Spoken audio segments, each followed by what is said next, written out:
n'umunezero ntangere vyo gusubira kubana namwe banywanyi bacu mubana natwe mu makuru n'ibiganiro vya misi yose tubandanya gushikiriza kuri no mbonesha kure yacu kandi yanyu Muhuza TV. Uyu ni umwanya tugiye kubagezako amakuru agezweko ariko aravugwa ngaha mu gihugu c'u Burundi.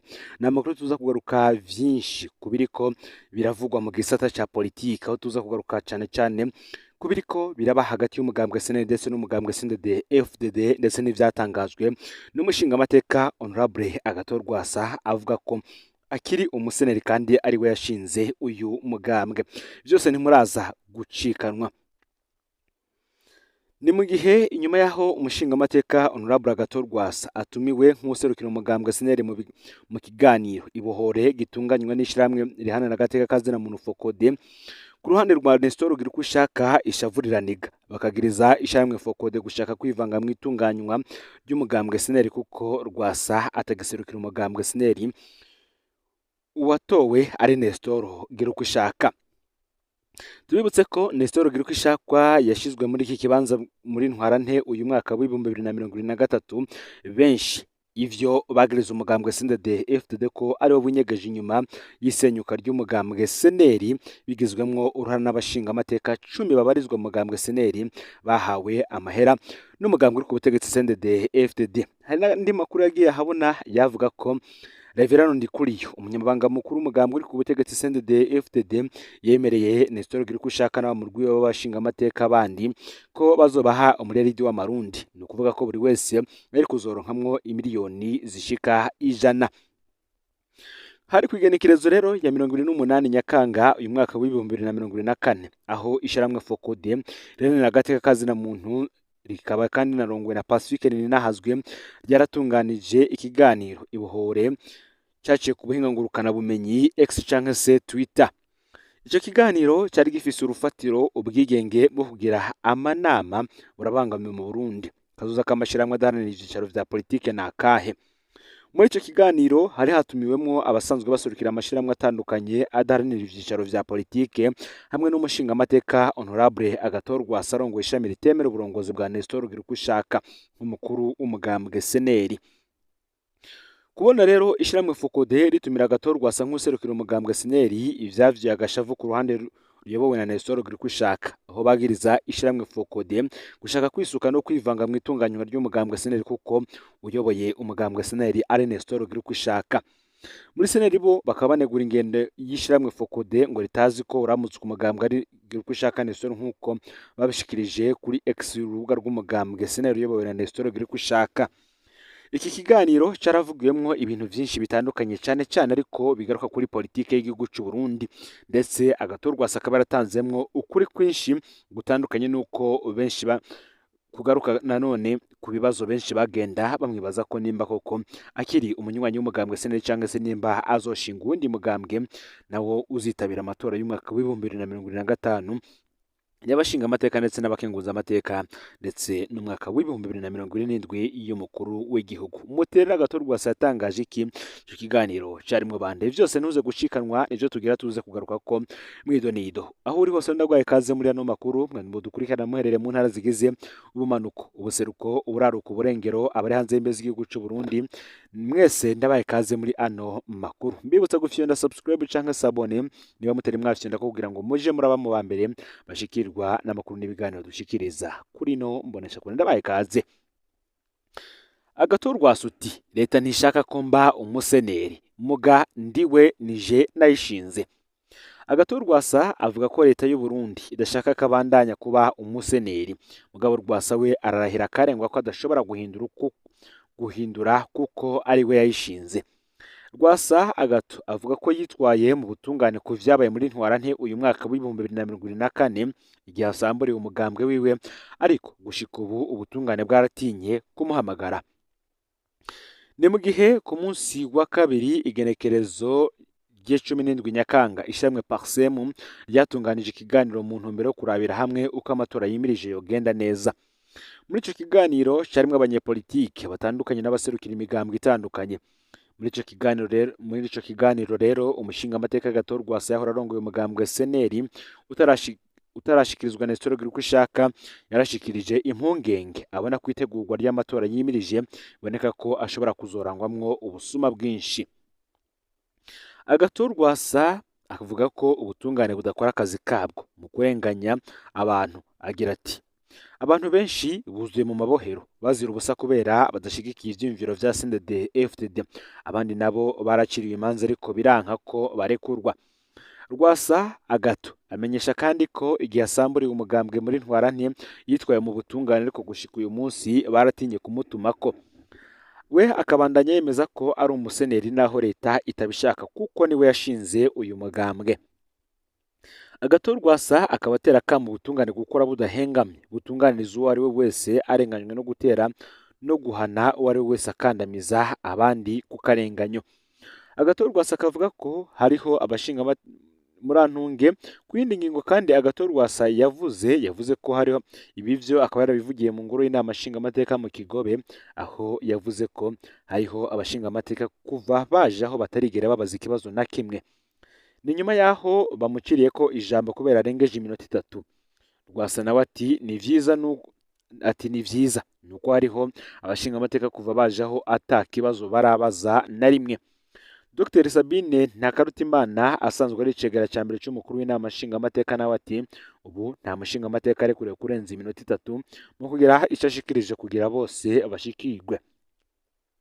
Bamwe bati biraboneka ko abashingamateka bamwe bashirwaho batazi ivyo baroyemwo, kuko nta kuntu umwaka wohera uza wicara gusa ntibigera ubona ico woshikiriza n'umunsi n'umwe, hama ukagenda ugaye ngo userukira abenegihugu kumbe ari ukwirira akanoti gusa.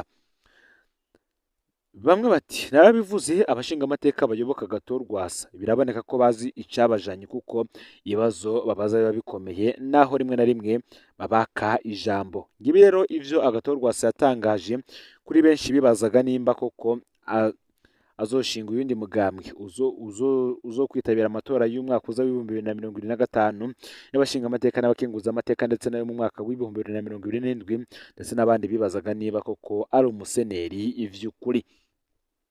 Mu yandi makuru reka tuyabandanize ku rupfu rubabaje rw'umunyororo yitavye Imana. Uru rupfu rwavuzwe ko n'abantu benshi. Uyu ni umunyororo yankiwe kuja kwivuza inshuro nyinshi aho yarapfungiwe, akaba rero yararuhiye kwitaba Imana.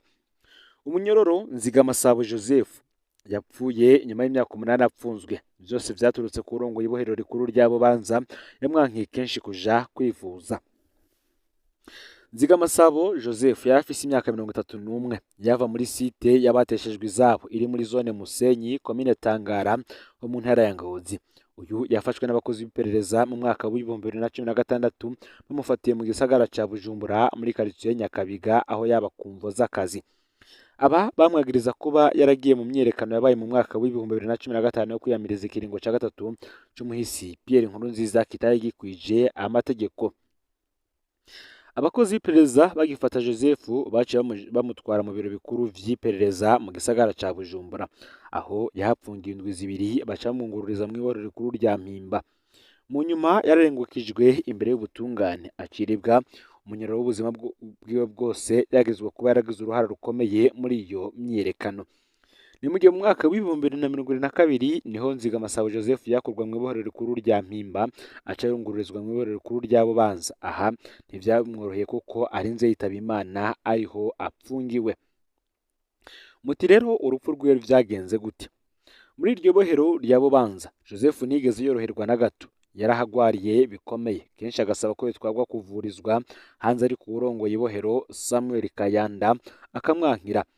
Joseph yarafashwe n'ingwara yo kuguma akorora cyane, agacira n'amaraso, amaguru aravyimba, akaribwa mu nda, ariko ivyo byose ntivyigeze bitera ikigongwe urongoye iryo bohero. Abanyororo bari bapfunganywe na Joseph baramutabarije akatari gake ariko biranka. Ibintu byarakomeye. Mu kwezi k'umunani mu mwaka w'2024 umunyororo Nzigamasabo Joseph yararwaye araremba cyane gushika naho byanka ko ava aho yicaye. Eka n'abaganga bakorera mu ivuriro ry'iryo bohero barabwiye Samuel Kayanda ko Joseph akwiye gutwarwa hanze y'ibohero kuvurizwayo, ariko yaranse. Samuel yagoma asigura ko uwo munyororo ariko arondera inzira zo gutoroka. Ibintu vyateye biba nabi. Kugenekerezo ya 12 ukwezi kw'icenda uyu mwaka w'2024 niho vyaboneka ko Joseph asigaje iminsi mike kuri inosi y'abazima. umukuru w'ibohero yaremeye barasohoka uwo munyororo, ariko naho nyene ategeka ko bagenda bamwambitse amapingu. Ku munsi w'igenekerezo wa 12 ukwezi kw'icenda uyu mwaka, Joseph yatwawe ku bitaro bikuru vy'intara ya Bubanza. Bamupimye abasanze amahaha yaramaze gusinzikara, aho yari harwariye iminsi 12 aboshe na ya mapingu. Igenekerezo ya 24 ukwezi kw'icenda uyu mwaka niho abaganga bo kuri ivyo bitaro vya Bubanza babona ko bibarengeye, baca bafata ingingo yo kumurungika mu bitaro bikuru vya Rwakaridi Bujumbura. Baciye bandika urupapuro rumurungika, ivyo bita transfert d'une pension. Kuri uwo munsi umunyoro Joseph ntiyamanukanywe i Bujumbura. Umukuru w'ibohero Samuel yategetse ko Joseph asubizwa mu ibohero. Ico gihe abaganga barasemereye, barakoma induru ko ivyo bitabaho. Igenekerezo ya 27 ukwezi kw'icenda niho wa munyororo yamanukanwa ku bitaro Rwakaridi. Ashitse kuri ivyo bitaro, Joseph baramupimye ibipimo vyinshi harimwo iradiyo mu mahaha, basanga amahaha yaramaze gutobagurika yose. Baca bamushira mu bitaro kugira babandanye bamukurikirana, ariko yari aremvye cane gose, asigaye yaronze biteye ubwoba. Ku mugoroba rero w'igenekerezo ya 2 Gitugutu uyu mwaka w'2024 nibwo inkuru mbi yashika ku baryango biwe ko Joseph Nzigamasabo yacikaniye muri ivyo bitaro. Kuri ubu rero umubabaro ni mwinshi mu nshuti, abagenzi b'umuhisi. Ishavu ni ryinshi mu banyororo bahora bapfungiwe hamwe n'uwo yacikanye. Barasaba ko umukuru w'ibohero rikuru rya Bubanza Samuel Kayanda yokurikiranwa kuri urwo rupfu ruteye agahinda n'umubabaro. Birabaje cyane kubona umunyagihugu apfungwa muri ubwo buryo, akarwara agatabarizwa, ariko barongoye aho apfungiwe bakanka ko aja kwivuza gushika acikanye. Ku Muhuza TV turahojeje umuryango wabuze uwabo. Imana yakire kandi Nzigamasabo Joseph mubayo. Ni mu gihe hari ibindi vyinshi biriko biravugwa ko hari umuryango utabariza uwabo yatwawe gukora mu bihugu vy'Abarabu, gusa ntibazi uwabo yari. Bagasaba umuco mw'ishirahamwe ryarungitse uwabo gukorera muri ivyo bihugu vya Buraya. Iyi ni inkuru tuza kugaruka ko cyane, irabana n'aba bigeme barungikwa kuja gukora ubuzi butandukanye mu bihugu vy'Abarabu. Ni mu gihe kandi biriko biravuga ko mu ntara ya Kirundo komine Ntega abadandaza biyamiriza amanyanga mu itangwa ry'ibinyobwa vy'ihinguriro Braludi. Abadandaza bashikiriza ko umusaneri w'iyo komine Mbanzabugabo Pierre Claver afadikanije na Samuel aserukira Braludi mu ntara ya Kirundo bateguye amanyanga mu gutanga ibinyobwa babicishije mu vyo bise bari modeli. Muti rero ibi vyo bimeze bite? Abafise ivyo bise bar modeli nibo baca bahabwa ibinyobwa vyinshi cyane kurusha abandi, mu gihe aho bakorera hadatandukanye naho abandi bakorera, nkuko bigaragarira ku rupapuro rwerekana uko ivyo binyobwa bitangwa. Ikibabaje kandi ngo nuko ubwo bare bwashizweho kugira ngo ku mugwa mukuru centre ntihaze harabura ibinyobwa, ariko bajeje kubihabwa inyuma y'akanya gato gusa ntaho usanga ikinyobwa. Baca banyegeza ivyo binyobwa kugira babigurishe ku giciro c'umurengera, ariko ikinyobwa nka Primus kigurwa 4,000 vy'amafaranga y'amarundi, nayo Amstel ikagurwa hagati y'amafaranga 6,000 ndetse n'7,000. Vyose bikaba musanteri arorera nk'ubahagararikiye, kuko naho abanyagihugu bamwitura kugira abihagarika atacu yigera akora. Mu yandi manyanga biyamiriza nuko musanteri akorana n'abadandaza bamwe bagafata ubunywero busanzwe bakabwita VIP kugira baronke uko bagurisha vya binyobwa ku giciro c'umurengera. Bagatanga akarorero kwitwa Janvier yafasha aho yakorera ahita VIP kandi ari ahantu hasanzwe, aho Primus igurisha 5,000 nayo Amstel akayigurisha 9,000. Janvier we agasigura ko yarishe muri Robert, abandi badandaza bakibaza nimba bose boja kuriha muri Robert kugira buzimbe abanyagihugu. Abandi badandaza bariyamiriza ayo manyanga ya musaneri n'userukira Braludi aho mu ntara ya Kirundo, basaba ko ayo manyanga yahagarara bakarenganurwa kuko bose bariha amakuru angana muri Oberi. Ngaho rero amakuru yaragezwe ko muri kano kanya, aho uri hose rero ushende subscribe canke sabone niba utari wafyenda ko kugira ngo tuzicikanwe nadushikiriza, usangize nano makuru bagenza kugira ngo nabo baje bamubambere bashikirwa nayo biriko biravugwa bigezwe ko nga mu gihugu cy'u Burundi, hanze y'imbezi igihugu cy'u Burundi ndetse no makungu ya kure. Ni Umuhuza TV, Imana ibahezagira ibikorwa byanyu vya misi yose muriko murakora.